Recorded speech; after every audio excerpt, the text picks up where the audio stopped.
Hello everyone, my name is Quad and welcome to a quick review of what we have seen at Tennocon 2023 that is Warframe related. If you do not know, Warframe will get a new update this year called the Whispers in the Wall that will include giant vessels, void abominations, and many more things. And besides the first update, there is also Warframe 1999, which kind of explains when it happens by the name and also all the monitors you can see everywhere. Well, and the best thing, it is also connected into the same universe. Kind of. Let's first look at all the implications about the Whispers in the Wall update. Before I start, I will first give you some context. So, Nora Knight was hosting a call-in show on her radio and accepted callers around the region of Deimos.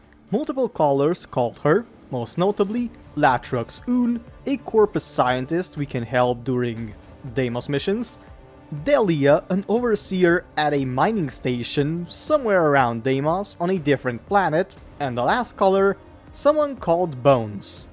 Now, if you want the long version, I've made a longer video for all the 3 call-ins, but to summarize them into a few sentences, things are getting freaky on Deimos, with people on other planets being attracted to it like moths to a lamp. People close to Deimos are hearing rap tap tap noises in their dreams.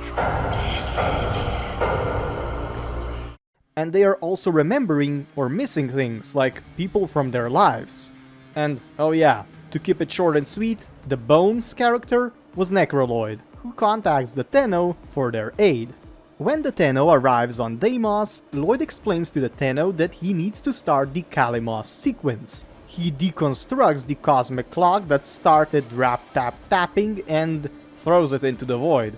And after that, it is done. A whole new chamber opens on Deimos. We soon learn that the goal of the Kalimos sequence Lloyd has to fulfill is awaken the Sleeper, which I myself first thought was the monster there, but no.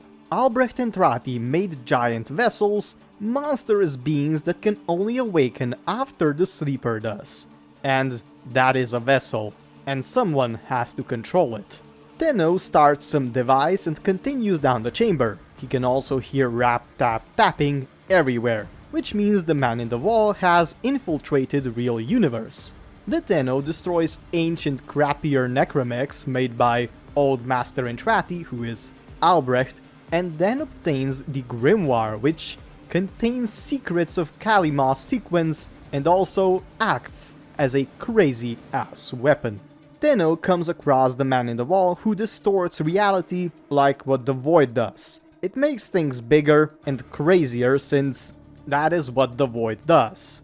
Again, if you don't know what I'm talking about, I recommend you watch the 3 transmission videos I mentioned before. We are introduced to the Murmur faction and the Fragmented ones, which are just, oh my god, such Dali kind of void monstrosity. What the hell is this?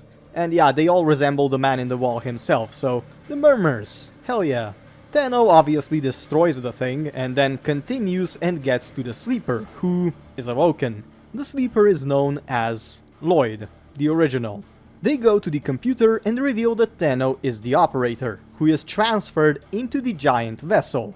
And that is pretty much it what we get here. Now, I want to know what you think about this. The void infiltration or reality is slowly expanding, with the man in the wall grinning as he is freaking crazy. But anyways, I have even better thing to show you. Warframe 1999. So, Arthur here is on a train in an alternate reality. We do not know who he is exactly, but we do know that he is looking for Dr. Entrati in 1999. He battles what we can only assume as something akin to the infestation, since it does behave the same way and even pulsates a bit. Plus, it has the same models as some other enemies, but it could also be something else completely. I will from now on refer to it as the Technocyte virus. Anyways, Arthur destroys the Technocytes and then he finds a Kavat named Kalimos and his master, Dr. Entrati, Albrecht. And it is also revealed that Dr. Entrati is the man in the wall, which does make a lot of sense. You are late.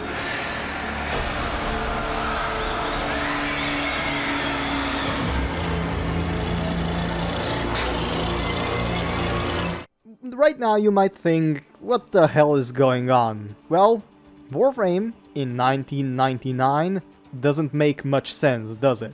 Well, I think it is time to theorize a bit then. If you follow lore of Warframe through and through, you're familiar with the concept of eternalism. This concept basically says that there are multiple realities that go through time, and all of them can be accessed. And Warframe uses this again and again. For example, the Drifter and the Operator. Same person, but from different realities. Of course, there is also Duviri here, but that is a whole other can of worms. What I'm trying to say is that the Warframe universe and the one we see right here are a part of the same universe, or are at least connected in some way. To give you some more evidence, or no, this is a wrong word, an assumption and some context, the Orokin, a faction we as the Tenno destroyed, came to power after something called the Radiation Wars, by using their advanced technology. And how the hell could they have developed that technology? Well, they didn't. I myself believe that this is the Dark Sector time of the universe that we see, which, if you do not know, Dark Sector is a game DE made a long time ago, before Warframe. In that game, there is something called the Technocyte virus, which acts quite similarly to the infestation we see in Warframe universe. And what if I say that there is a chance that Albrecht and Trati came back to the past to transfer the infestation into the future, or vice versa? So the Orokin would win the Radiation Wars and give them all the power he needs. Well, it is just a theory, and I think it holds quite a lot of ground.